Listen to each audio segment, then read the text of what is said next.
কথা বলা তো সবসময় আমার জন্য খুবই আনন্দদায়ক। আপনার সাথে কিছু আনন্দ শেয়ারও করতে চাই। মাহি ভাই এখানে আছে, তো আনন্দ আরো একটু বাড়লো। জনাব ইউনিটি স্ট্রেংথ, উনি আমাদের একজন দর্শক, উনার নাম ইউনিটি স্ট্রেংথ।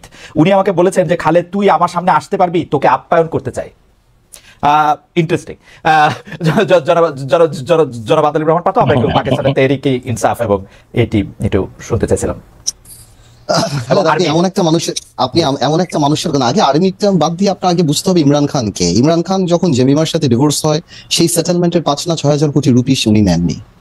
আপনার the difference between Imran Khan and Tendulkar is Tendulkar তার ফেমকে ইউজ করছে নুডলস এর অ্যাডভার্টাইজমেন্ট করার জন্য, আর Imran Khan has realised it that this is for the betterment of the people. Allah তাআলা যে আপনাকে একটা ফেম দেয়, আপনাকে যে টাকা দেয়, আপনি টাকা দিয়ে মদের দোকানও করতে পারেন, মাদ্রাসাও করতে পারেন, স্কুলও করতে পারেন, ওষুধের ফ্যাক্টরিও করতে পারেন। So Imran Khan is a person who realised, এবং তার প্রত্যেক কথায় আল্লাহর কথা, আমি যেটা বিশ্বাস করি, আমি আমার জায়গা থেকে বলছি, হয়তো এই কথা অনেকে বোঝেন, যে আল্লাহর কথা, নবীর কথা, রসুলের কথা, খলিফাদের কথা, ওনার যে লাইফস্টাইল, এবং আমি মনে করি এটা একটা স্পিরিচুয়ালিটি আসে, এখানে একটা ডিভাইন ব্যাপার আসে, যার কারণে ইমরান খান এই মুহূর্তে, যদি আপনি পৃথিবীতে অরিজিনালি প্রাইম মিনিস্টার আর লিডারদের কথা বলেন না, এই মুহূর্তে পৃথিবীর সবচেয়ে জনপ্রিয় ব্যক্তি যদি আপনি ধরেন, তাহলে ইমরান খান। এবং সবাইকে মিলিয়ে যদি আপনি রাজনৈতিক নেতা যদি হিমালয় হয়, তার চেয়ে 10 ফিট উপরে ইমরান খান।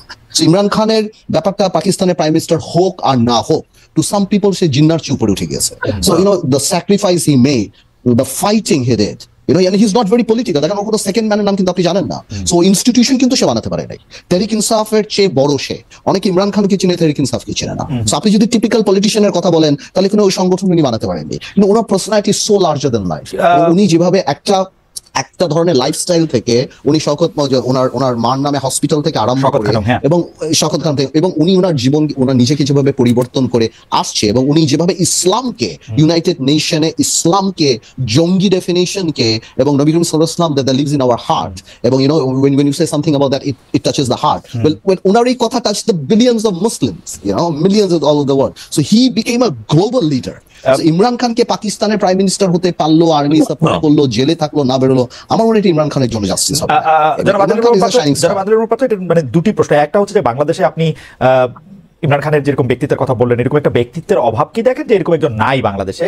আর এখানে অভাবের তো ব্যাপার না, এরকম দুই হচ্ছে যে ইমরান খান গণতন্ত্রের কথা বলে আসলে ভিতরে ভিতরে পাকিস্তানের আর্মির সাথে শার্ট করেই আসলে ক্ষমতায় এসেছেন, এই ব্যাপারটাও কি আসলে আমাদের না? পাকিস্তান, শুনেন আমি আপনাকে একটা কথা বলি, পাকিস্তানের you have to understand his a politician. পাকিস্তানের রাজনীতিতে আর্মি অনেক স্ট্রং, যেই আসে আর্মি সাপোর্ট নিয়ে আসে, বাট আর্মি তো will not pick up any Tom Dick and Harry.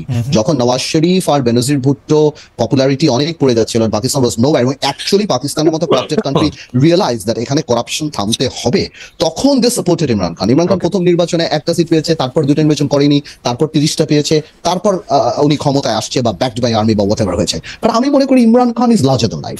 আপনি হয়তো বলতে পারেন, I am a big fan of Imran Khan, there is no other way, যে কেন হবো না, বাট আমি মনে করি লিডারশিপের উপরে অন্য জায়গায় উনি পরিষ্কার। জনাব আদিল রহমান পার্থ, এইটি আপনাকে দিয়ে আমি প্রশ্নটি শুরু করতে চাই, তারপর আমি মাহিবের কাছে এই ব্যাপারে জানতে চাই আপনার টেকটা।